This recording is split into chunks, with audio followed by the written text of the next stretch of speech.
Hey everyone, this is Carbonite and bringing you a video that has been a long time coming. This is going to be Magnolia updated with the new promo, and I guess since we really didn't add anything to the deck during set 11, we can go ahead and say that it's post set 11 as well. So as for Mag's viability in the meta right now, if you watch my Gandiva video, you'd know that I think that this deck actually has a decent matchup against that, mostly just because it kind of deploys all the same grade rear guards. Usually you want a board of just 5 grade 2 rear guards, and you want to be attacking your opponent 6 times every single turn once you get into that Elder. And of course we do have ways to accelerate that so that we can get that on either our first turn 3 if we're going second, or our first turn 4 once we reach our second grade 3 turn. But as for its viability against like some other decks, it definitely is a decent power level. It can keep up, kind of, but a lot of the support is just kind of like not as good as some of the other support that the more current decks have. But as you saw in those videos, it can definitely put in some work. It can definitely tango with the best, but whether or not you can actually beat them kind of depends on luck and your skill as a Vanguard player. So with that out of the way, let's go ahead and get into the deck profile. Alright, so starting off with the ride deck, we are actually playing something a little bit different this time. I was inspired by the video on, I believe their name is Team Empire VCG. I'll definitely put a link to them down in the description, but they kind of red pilled me on the Flagberg ride line, which is actually very good in Magnolia for reasons that we're going to go ahead and go over momentarily. But of course, we're going to just start off with the starter. Starter is your generic D starter. Draw if you go second. The grade 1 skill is that when it's ridden over by Ascendant Assault specifically, you get to call it to rearguard. And then while your Vanguard is either Flagberg or the Ascendant Assault, it gains Intercept and 2k. Now that is a continuous skill, so that means it's active during both players' turns. But of course, that skill is actually only going to be active for a single turn because you will actually be riding into the Magnolia and not Flagberg during the next turn. So Ascendant Assault himself is the main reason why we are kind of playing this. So you may pay the cost with revealing a Flagberg or an in-road shooter, which we don't play of. So we're just going to be using the skill where when this card is rode upon, do note that that's actually generic. I didn't actually realize that, but it doesn't have to be ridden over by Flagberg. You can be ridden over by any grade 3. You can actually Soul Blast any other card other than this and call it to rearguard. Now it does have this other effect that only activates when you're on a Flagberg Vanguard, but that's not really important because obviously we don't have any Flagbergs in the deck. So this card, essentially what this ride line does is it gives you a really good early game because it lets you call out a free unit. And not only that, the Ascendant Assault is very good, even though it is just a vanilla 15k attacker most of the time. The thing it lets you contribute is, or the thing it contributes to the deck is it allows you to get just an attack because you have Inlet Pulse in the deck, and a lot of the times you don't want to be over committing too many cards from hand in order to get to those 4 attacks. But having the Ascendant Assault as your ride line effectively lets you get a free attack. So you really only have to call 1 other or 2 other rear guards in order to get to 4. Hopefully one of them is an Inlet Pulse Dragon, and you're already off to the races, and you have a very good first grade 3 turn, which is not always the best in Mag. And the fact that we can get free rear guards kind of just like makes it that much better. And that Soul Blast cost is actually kind of just insignificant considering some of the cards that we are playing, which we'll be going over later in the deck. This deck now essentially has infinite soul, so that soul is really not a problem. And then of course, going into the Mag itself, one of our first D boss units. At the end of the battle attack, CV1, choose one of your rear guards till end of turn. It can attack from the back row and gets an extra 5k. But if you Persona route, you choose 3 instead of 1. Of course, we're not going to be Persona riding in this deck. My last Magnolia profile was focused on Persona riding, but this time we are going all in on the Elder. Now, of course, starting with the main deck, we are going to be starting with the 4 copies of Magnolia Elder. Of course, you do need to max out on this because this is our win condition for the deck. So when it's placed on Van, you got to choose a card from your soul and you may call it to rear. As I said, we have a card that is basically free soul and is an excellent call target. But even if you don't have that, you might want to even call an Inlet Pulse if you want to clear your board for some reason, or you want to have Just another rear guard. As soon as you can place this, you get a free rear guard. So it basically makes up the minus that you take from riding it. And then if you have a card with one or more card with Magnolia in your soul or rear guard, all of your rear guards can intercept from the back row and they get an extra 5k. So unfortunately, this effect has been a little bit power crept. The intercept really doesn't mean too much. The extra 5k is kind of whatever, considering that things can scale that much higher. But your main win condition is using those 4 attacks, getting as powerful of rear guards as you can, and smacking your opponent 6 times every single turn, which will eventually whittle down their hand. And hopefully you're drawing enough cards to sustain yourself so that you can get to the point where you're in the mid to late game and your opponent is at 5 and they have to guard almost all of your attacks, which, considering you have 6 attacks every single turn, including triple drive, will be very difficult. They're going to have to contribute at least those 6 cards, either from board or hand. So a little outclassed at the moment, but still a pretty decent card. Alright, so moving on into the grade 3s, of course we do have our homeboy, Inlet Pulse Dragon. So Inlet Pulse Dragon does have that Flagberg effect, which we don't really care about, but the effect we care about is that at the end of your turn, if you attacked 4 or more times this turn, you can put it into the soul and draw a card. So in this deck, Inlet Pulse ends up being a kind of just an attack that disappears and gives you a draw, so it kind of just replaces itself in this deck. Most of the time, we don't really have a ton of ways to call it back out of the soul. Theoretically, we could just call it out with the Elder, but we actually do have a much better call target most of the time, so he ends up kind of just being there for soul blast fodder. Personally, I feel like one of the weird issues I've had with this deck is that there aren't a lot of cards that counterblast or soul blast, so you end up sitting on a ton of open CB or a ton of soul, and you don't really have anything to do with it. That's a problem that I guess we could work on fixing, but for this build, it works pretty well. All right, and rounding out our grade 3s, we of course cannot forget about the best card for all grade 4 decks, the Forbid All. Of course, it does have the skill that you search your deck or drop for a total of 2 grade 3 or 4 unit cards with different card names. You call all the revealed grade 3 cards to rear guard, and then all revealed grade 4 cards go into your hand. So this basically lets you play a 5th copy of Inlet, and it also lets you play a 5th copy of your Magnolia. So you do actually get both of those from the deck. So effectively, what this card does is it just makes the deck that much more consistent. It gets your inlets out of the deck because you do not want them in the deck. You want them either in soul, on board, or in drop, because you can't actually reborn. If you happen to go through all of your inlets and you soul blast one out and you draw into this, you can still use it to draw the inlet. But unfortunately, if you somehow, for whatever reason, run out of elders and inlets, or if all 4 of your inlets are in the soul, this card does become kind of dead because we don't have another grade 3 target to actually call in the deck. So most of the time it won't come up, but still just a really good card for any grade 4 deck. Alright, so getting into the grade 2s, we're actually going to be starting off with a new card that is the 3 copies of Friendship Fairy.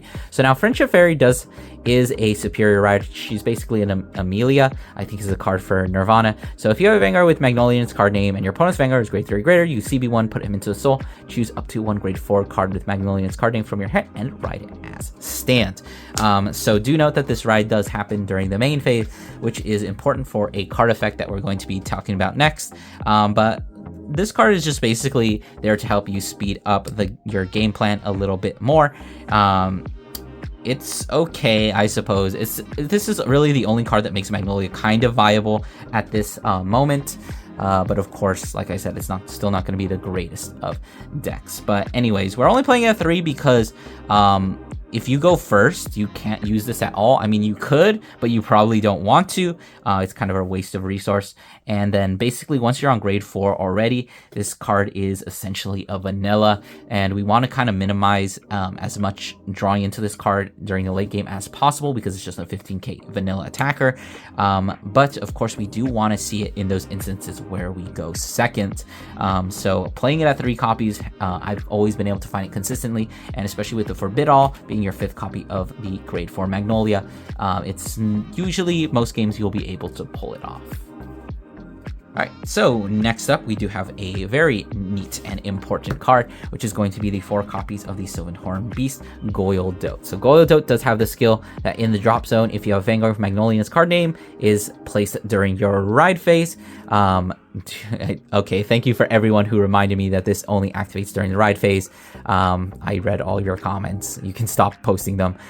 If your soul does not have a Goyodote, you can put it into the soul, choose one of your vanguards, and it gets an extra 5k. So basically, when you ride into grade 3, what effectively happens is you're on Ascendance Assault. You probably only have one soul. You called out this, so you would ride your Magnolia. At that point, the Goyodote sees the skill and it moves itself into soul. Then you can proc the Ascendance Assault skill to Soul Blast out the Goyodote and call him out. So effectively, you paid nothing in order to get a free rear guard. Now, if you actually have 2 Goyodotes in your drop zone, you can actually loop this, because both, when you place your Magnolia Vanguard, it's going to trigger both Goyodotes. So the first one is going to go into the soul, and the second one is going to see that and no longer be able to trigger. However, since you are still in the ride phase, if you use Goyodote to pay the cost to call out something or use a skill during the ride phase, you can't actually use the skill of the other Goyodote because its condition was met,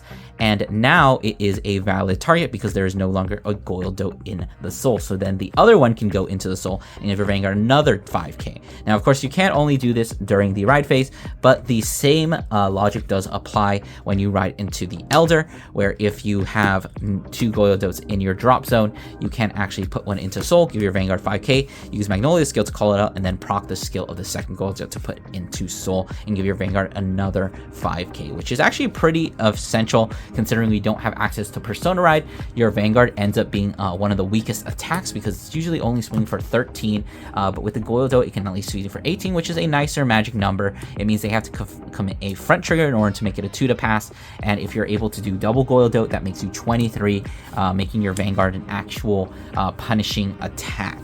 Now, Goyodote isn't just good for that kind of interaction. It's also good because it's one of our best attackers, where if it attacks from the back row rearguard circle, it gets an extra 10k until the end of that battle. So it's effectively a 25k attacker from anywhere. But if you have one in the center column, you can retire and draw a card. So it's another copy of Inlet Pulse Dragon, and it puts itself into the drop so that when you re-ride your Magnolia next turn, you can actually get it back to soul, get extra power from Magnolia, and if you have another one in, you can just call it out and then put another one in. So very, very good in that sense. A very essential card for Magnolia at this moment. All right, so going on to the next grade 2, we do have 4 copies of Panthero. So Panthero is a bit of an older card from set 4. So when he's placed from rear, you can Soul Blast 1, choose another copy of him from your drop, and call it to an open rearguard circle. And then when it attacks, if you have a Magnolia Vanguard, it gets an extra 5k. So this is effectively just a 19k attacker. So it is very good at sending those magic numbers, and this is our main way to use up the soul. Like I said, our inlet pulses end up getting stuck in our soul, so we have a ton of excess soul. The hardest part with the Panthero, I keep noticing, is actually getting multiple copies into drop. For some reason, I always end up just like either damaging them or drawing into like 2 or 3 during the late game and none of them in the early game. But of course, this is also a really good target to discard off of the ride deck. Of course, the Goyodote is as well, because we have a ton of things that we actually do want in the drop zone. So much so that I considered playing some mill cards in the deck, just to kind of accelerate our drop zone. But of course, there is always the inconsistency with milling triggers. But yeah. Alright, so next up we do have 3 copies of Ginosla, a very classic Magnolia card. He just has a simple skill that when he attacks from the back row, you can Crown Blast 1, choose one of your other rearguards, and it gets power equal to this unit's power until the end of turn. So Ginosla is your way to pump up your rearguards, make them actually hit for really big numbers, because he's always going to be passing at least a 15k to another rearguard.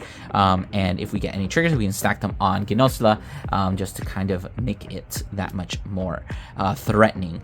You could probably bump this up to 4 if you really wanted to. Ginosla is really the only thing that uses Counterblast in the deck outside of Magnolia, and you really only want to stay on Magnolia for 1 turn anywhere, or maybe even 0 turns if you have the Friendship Farrier going second. So you could definitely get away with playing a lot more Ginosla. You could get away with playing things like the Bison that attacks the front row. There's definitely a lot of flex slots in this deck, and I would say that the Ginosla is definitely part of that. All right, next up, we do have 2 copies of Gabreg. So now this is a card that I decided to slot in over Alpin. Originally, I had Alpin in this deck because it was a strong attacker, because it was swinging for 15, and then when you had a full board, it would be swinging for 20, 25, and even 30 at some points. But I noticed that sometimes I would have a inroad shooter still on board, and inroad doesn't contribute to Alpin's skill, and sometimes Alpin wouldn't get there because I didn't have enough units, and I figured that I should just replace it with Gabreg. So for multiple reasons. So let's first go over Gabreg's skill. When your other unit in the same column as this unit attacks, Soul Blast 1, it gets an extra 10k until the end of the battle, and then you choose all of your opponent's rear guards.